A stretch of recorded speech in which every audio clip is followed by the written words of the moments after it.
Oh my gosh, that was a hard one to make about my mom. Sorry, guys, if I was like, ah, there's a lot of stuff you have to look at. You have to look at because it helps you understand yourself. And, when you're fragmenting all your life, like little compartments everywhere, and then all of a sudden you think, man, I got to get a Google Earth view of this whole deal so that I can be well.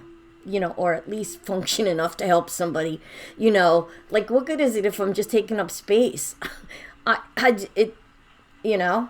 there's something inside of me, I don't know about anybody else, but when I am being able to, transmit or impact some of the girls that I work with, and I know that I've gotten through to them.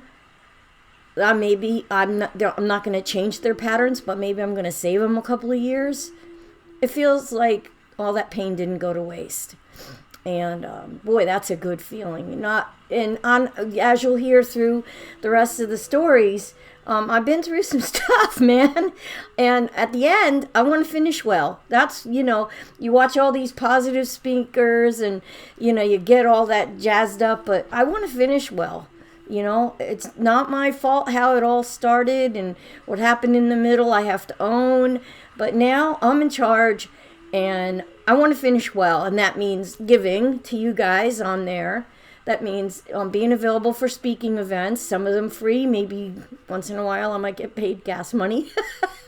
Who knows? Doing my book. Whatever is called upon me to give from here to there. I want to finish well. I was pretty selfish all my life. I didn't think of it like that until I got in recovery.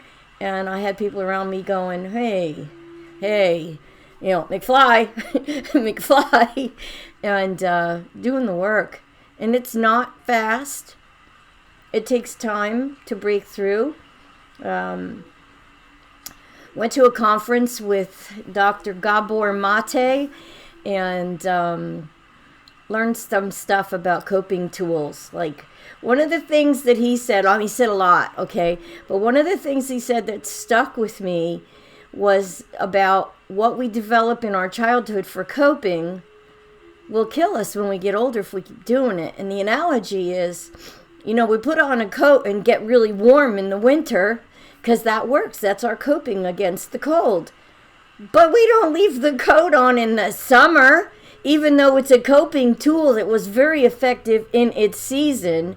The same thing is for when you're a child and you start to compartmentalize and you almost have all these fractions of yourself in different places. And it doesn't work. It works in temporary, but when you're older and you have to have this stability and you need it and you don't have it. And you're like, oh my gosh, your coping tool needs to change. And that's the place I came to. And that's what kind of birthed all this wanting to write a book. That's what made me go, wait a minute. Oh, there's work I didn't do. So this didn't happen in the beginning of my recovery. This happened midstream. And I went, oh yeah, I'm sober. And I'm not doing crazy stuff. But boy, woo, cuckoo for Cocoa Puffs. I got to do my work. I got to be honest. And the Big Book of Alcoholics Anonymous says rigorous honesty. And my sponsor back then that season, rigorous. What does that mean? Well, rigor, the root word comes from the garden tool. It means dig it up. You know what? Nobody likes to dig it up. Nobody likes to dig it up. And least of all me, because I knew it was under there. And it wasn't no treasure chest full of gold and, necklaces of pearls and all that. I knew there was junk I had to look at. I had to look at the cowboy hat. I had to look at the purple DeSoto. I had to look at the lollipop tree. I had to look at a lot of stuff. Feel the pain, grieve for that little girl. It's work, man. You want to stay sober and have a good life and be able to give to other people.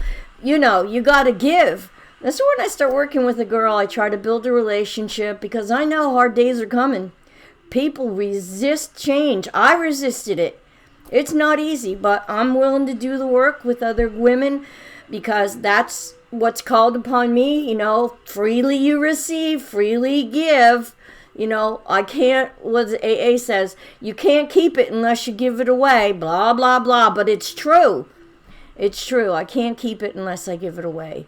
So, you know, the previous video was emotional work, but I bleed emotionally in front of you guys so that you get it. I'm not playing games here. I'm doing these videos as a true, right now, in the moment act of amends and act of love to whoever happens upon these.